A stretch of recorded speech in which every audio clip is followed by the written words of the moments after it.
There was a time when the world fit inside one brand.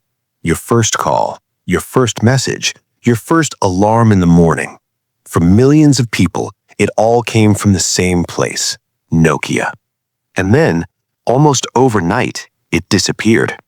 In the mid-2000s, Nokia didn't just sell phones, they controlled the way the world communicated.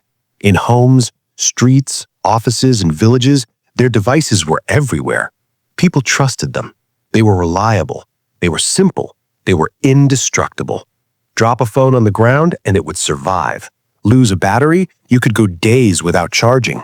Every detail mattered. The click of a button, the shape of the case, the weight in your hand. It was more than engineering. It was craftsmanship. And for a time, it felt permanent. By 2008, nearly 4 out of every 4 phones sold worldwide were Nokias. They shipped hundreds of millions of devices every year. Their market share was staggering. Their profits were enormous. The world had crowned them king. And inside the walls of their Finnish headquarters, the company thrived in a bubble of certainty. Success had become a habit, and habit had become comfort. But comfort has a dark side. When you dominate an industry, when nearly half the planet relies on you, the instinct to protect what you have can overpower the need to invent what comes next. Nokia's engineers perfected the hardware, obsessing over every curve, every button, every battery. The body of the phone was flawless, but the soul, the software, was being ignored. It was seen as a servant to the hardware, not a driver of innovation. Nokia's operating system, Symbian, had once been revolutionary. It powered millions of devices, supported multitasking, and offered early internet browsing. But by 2006, it had become a cumbersome, fragmented maze of code. For developers, creating an app for a Nokia phone could take months. Different phones required different versions of the system. An application that worked on one device might fail on another. Inside the company, multiple teams competed for control of Symbian's future. Progress was slow, coordination difficult, yet profits were pouring in.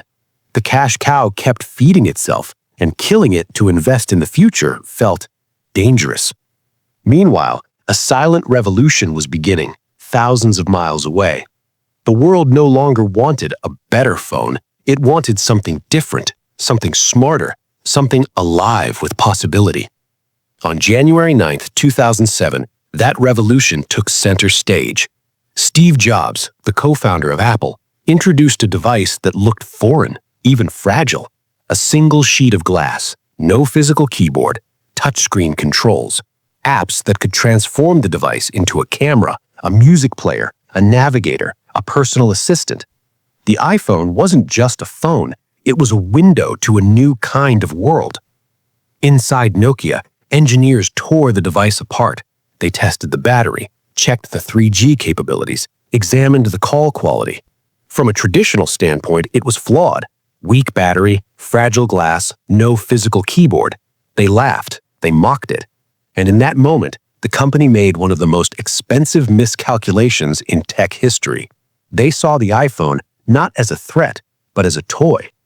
But Apple wasn't selling hardware. They were selling a new philosophy, a mobile platform where the device was just the gateway and apps and services created the real value. And soon after, Google followed with Android, building an open platform that spread across devices and price points, allowing apps and services to grow everywhere. Consumers began to expect more than just durability or battery life. They wanted a universe of possibilities in their pocket. By the time Nokia realized the world had changed, the gap was already enormous. Internally, the company struggled to respond. Layers of management slowed decisions. Reports were filtered. Problems were recognized but never addressed fast enough. The culture of confidence and perfectionism had created blind spots, and arrogance had turned into inaction. In 2010, in a move that shocked the tech world, Nokia appointed its first non-Finnish CEO, Stephen Elop. He entered a company still powerful, still global, but losing relevance by the day. Within months, he wrote what became one of the most famous internal memos in corporate history. He compared Nokia to a man standing on a burning oil platform in the middle of the North Sea, forced to jump into icy waters to survive. Staying on the platform meant death. Jumping meant risk. There was no other choice. Allup's solution was radical. The company would abandon its own software ambitions, including the promising MeeGo project, and form a partnership with Microsoft to build devices on the Windows Phone platform. The plan was audacious: create a third ecosystem to challenge Apple and Android. But timing was everything. By the time the first Lumia devices hit the market, developers had already invested heavily in iOS and Android. Essential apps, the ones users expected, Instagram, YouTube, Google Maps, were missing. Without them, even Nokia's elegant hardware felt incomplete, like a beautiful car without fuel. Market share began to plummet. What was once 40% of the world's phones dropped to barely 3%. The stock price crashed. Once loyal users began leaving, retail shelves emptied. The company that had once dominated for decades suddenly struggled to survive. And inside the company, people worked harder than ever trying to regain lost ground. But the pace of the industry had accelerated beyond what any internal effort could match. Then, in September 2013, the inevitable happened. Nokia sold its mobile division to Microsoft for $7.2 billion, a fraction of its peak valuation of $250 billion. It was a fire sale.